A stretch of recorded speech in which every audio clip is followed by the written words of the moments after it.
For my birthday this year, my mother got me a random sampling of Sweet Valley High books. So I guess I'm reviewing this series now. Thanks, Mom!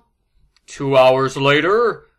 Now that I've actually read this book, I think I can officially confirm that Mom hates me. Argofunk Book Review, Argofunk Book Review. The premise is that Jessica and Elizabeth Wakefield are two gorgeous high school twins. They're throwing a party to celebrate the fact that Elizabeth was safely recovered from her kidnappers. Her kidnappers? What? The book doesn't go into any detail about her kidnapping, which is kind of a big thing to gloss over, but Jessica can't help it. Who could talk about something boring like kidnapping when she could talk about Nicholas Morrow? Ah, he's rich, he's charming, he's so wonderful.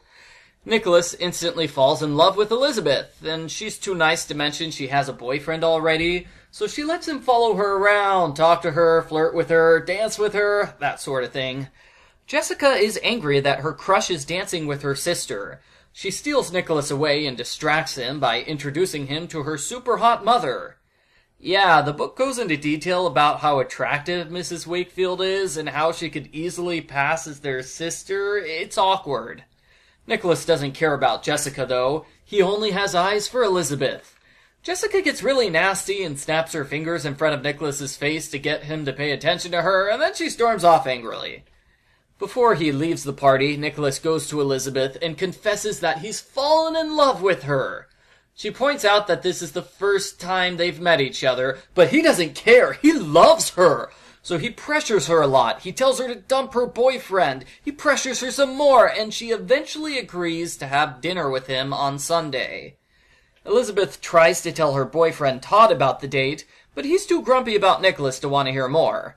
She tries telling Jessica about the date, but Jessica's too much in love with Nicholas to pay attention. So Elizabeth decides to keep her date with Nicholas a secret from everyone, which is a dumb plan that's sure to backfire in the worst way possible. Speaking of bad plans, Jessica starts dating computer geek Randy Mason so she can learn about computers and impress Nicholas. We get to hear Jessica's inner monologue during the dates, and all she can think about is how he's a stupid loser and she hates his guts. Granted, his pickup line is, "Oh boy, want to run a computer program?" But still, Jessica's super mean to him for no reason, and I don't like her now. Jessica convinces Randy to hack into the school's computer system and change her grades.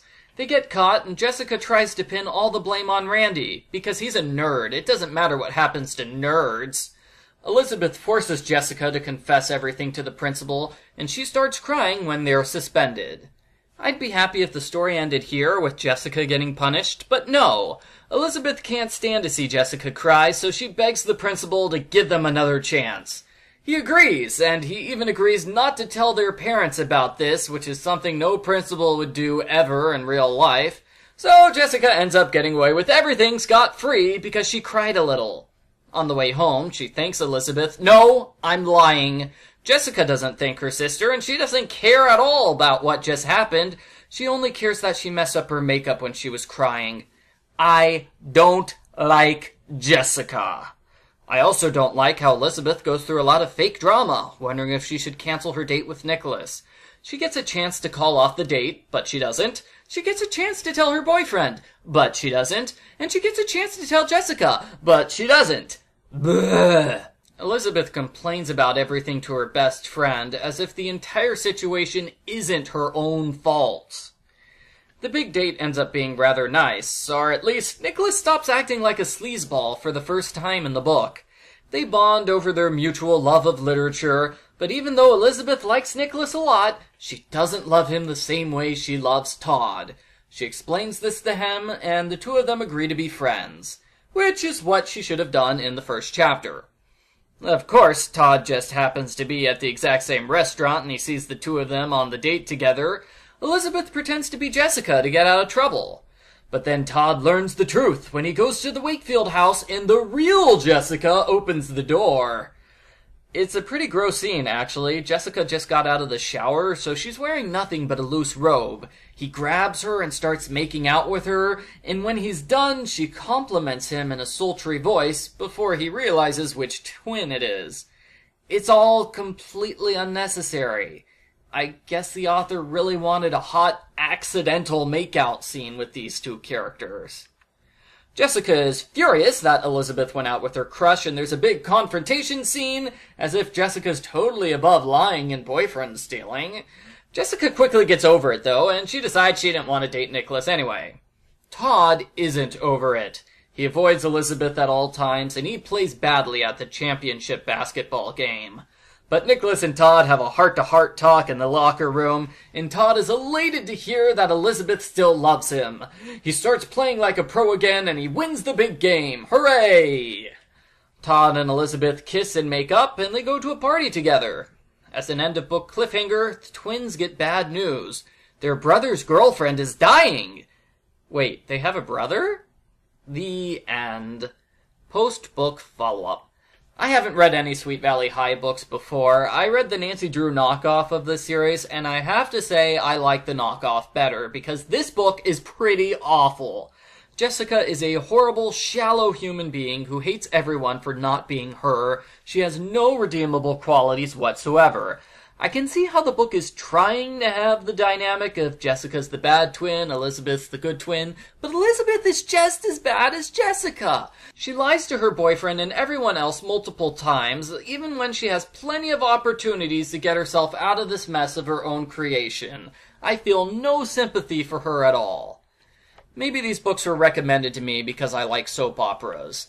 Even by soap opera standards, this book kind of falls flat. The love triangle doesn't work because there's no chemistry between Elizabeth and Nicholas, mainly because they just met each other in Chapter 1. They don't come across as good potential couple. He comes across as an overbearing, kind of sleazy guy who's dumping all this pressure on a girl he just met.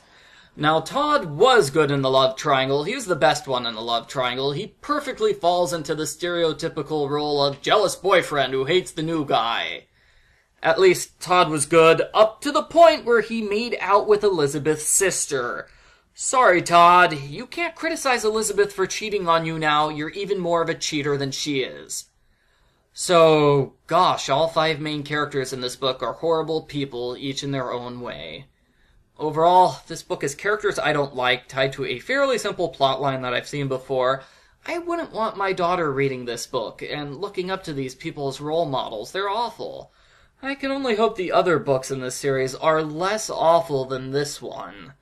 I give Sweet Valley High number 14, Deceptions, a 1 out of 10, and the only reason I'm not giving it a 0 out of 10 is because this is the first book in the series I've read. I don't want to start off this review series with a 0 out of 10. That would be mean.